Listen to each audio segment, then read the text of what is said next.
Ra'iisul Wasaaraha Xukuumadda Federaalka Soomaaliya Mudane Xasan Cali Khayre iyo xubno kamid ah golaha wasiirada ayaa kulan muhiim ah la yeeshay xubno ka socday golaha naafada Soomaaliyeed si uu dhageysto baahida gaarka ay qabaan dadka naafada ah ee ay doonayaan inay dawladdu wax kala qabato. kulanka oo ka qabsoomay xafiiska Ra'iisul Wasaaraha dalka ayaa dhammaan xubnaha ka socday dadka naafada ah waxay u badnaayeen dhalinyaro isugu jira wiilal iyo gabdho wax bartay lahna hami lamid ah dhalinyaradaasi agooda ah ee qaba 66 doonayeen inay helaan xaquuqdooda muwaadinimo. waxayna Ra'iisul Wasaaraha Xukuumadda oo aad u dhageysanayay talooyinkooda u soo bandhigeen caqabadaha ay doonayaan inay wax kala qabato dawladdu si ay u gaaraan hamigooda sare. horumarin mashaariicda inaan helno haddaan naafada Soomaaliyeed mashaariic oo lagu horumarinayo bulshada naafada Soomaaliyeed mashaariic taasoo ah il dhaqaale in loo abuuro مثلا تطبع أكثر الدجاج أو كلا إنه سمايا شنو ذا دولة الصومالية تذكرنا فلا إننا يسين نولا سمايا حرم هنا نولا بحو وأنا سنة كنت هي نافع المنظمة شروع من الدفاع أو برلمان اللي جينا وكان جينا شغالين قفكي سبوا باجة سبوا مسترا سبوا مارك سكندرية ayuusan helaynin cid shaqaalaysiiso haday tahay public iyo haday private. wasiirka haweenka iyo horumarinta xuquuqul insaanka Deeqa Yaasiin Xaaji Yuusuf iyo wasiirka shaqada iyo shaqaalaha ee xukuumadda Soomaaliya ayaa xusay si loo helo xaquuqda naafada Soomaaliyeed ay si wada jira uga wada shaqeynayaan sharciga naafada Soomaaliyeed. aniga iyo markaan Deeqa isunin sharciga disability iyo siyaasadda aynu qornaba igu waxaan ku lead ka qaado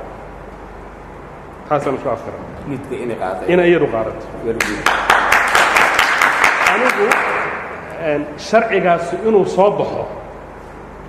baa idinkana faa'iideedu ku jirta anna ay igu jirta laakiin in sharciga iyo siyaasadda inta lagu mashquulo ummadii Soomaaliyeed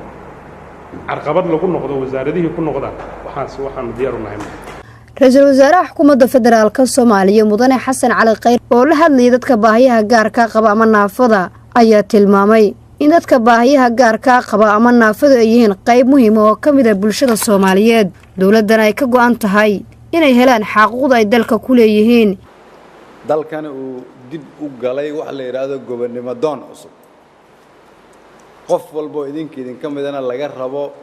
inuu ka shaqeeyo si dalka dib loogu dhisi lahaa horta maskaxdiina iyo aqligiina waa inaad ku kaalmaysaan sidii dalku tallaabo hore u qaadi lahaa mar walba oo dalku tallaabo hore u qaado qof walba Soomaaliyeed faa'iiday u tahay idinkana waxa soo dhawaanaysa xuquuqdiina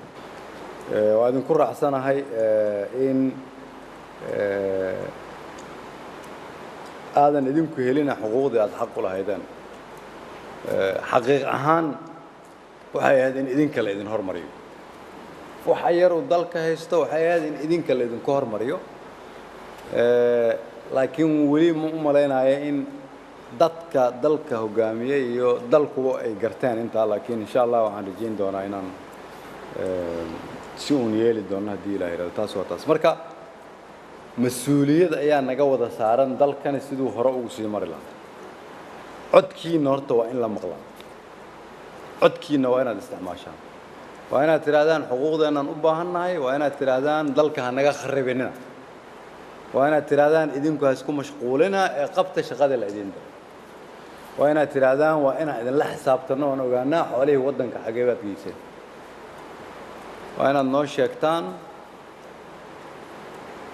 in dawlad la'aantu ama dawlad xumadu ay tahay qalbi jab ay tahay qabjab. kulanka Ra'iisul Wasaaraha Xukuumadda Federaalka Soomaaliya Mudane Xasan Cali Khayre oo la qaatay xubnahan ka socday golaha naafada Soomaaliyeed ayaa kamid ah qorshaha ballaaran ee uu Ra'iisul Wasaare Khayre ku doonayo in dadka Soomaaliyeed rabitaankooda ay ku shaqeyso xukuumaddu taasi loo helana waxa uu kulamo joogto ah la qaata qaybaha kala duwan ee bulshada Soomaaliyeed. Masra Basheer Cali, warbaahinta qaranka, magaalada Muqdisho.